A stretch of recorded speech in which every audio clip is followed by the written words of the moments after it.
আজ বুধবার থেকে স্বাভাবিক সময় ধরে চলবে সরকারি বেসরকারি অফিস।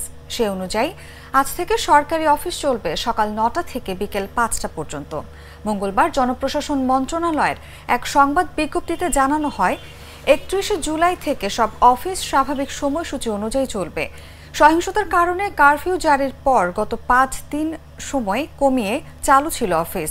ব্যাংক ও আর্থিক প্রতিষ্ঠান এবং আদালতও আজ থেকে স্বাভাবিক সময় ধরে চলবে। কোটা সংস্কার আন্দোলন ঘিরে সহিংসতার সংঘাত ছড়িয়ে পড়লে গত ২৪ ও ২৫ জুলাই বেলা ১১টা থেকে বিকেল ৩টা পর্যন্ত সীমিতভাবে চলে সরকারি বেসরকারি অফিস। পরিস্থিতি আরও স্বাভাবিক হলে গত রবির সম মঙ্গলবার অফিস চলে সকাল ৯টা থেকে বিকেল ৩টা পর্যন্ত। সর্বশেষ মঙ্গলবার স্বরাষ্ট্রমন্ত্রী আসাদুজ্জামান খান কামাল জানান, আগামী ৪ দিন অর্থাৎ বুধবার থেকে শনিবার পর্যন্ত প্রতিদিন সকাল ৭টা থেকে রাত ৮টা পর্যন্ত অর্থাৎ ১৩ ঘন্টা কারফিউ শিথিল থাকবে। এ ৪ দিন রাত ৮টা থেকে সকাল ৭টা পর্যন্ত চলমান কারফিউ বলবৎ থাকবে।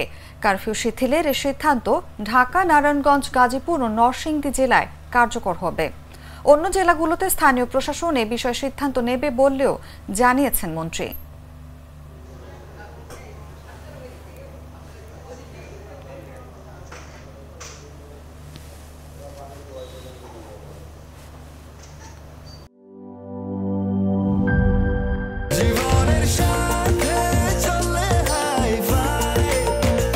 স্বাস্থ্যকর অল টাইম ফ্যামিলি কেক, সব সময় অল টাইম হেলদি লাইফ।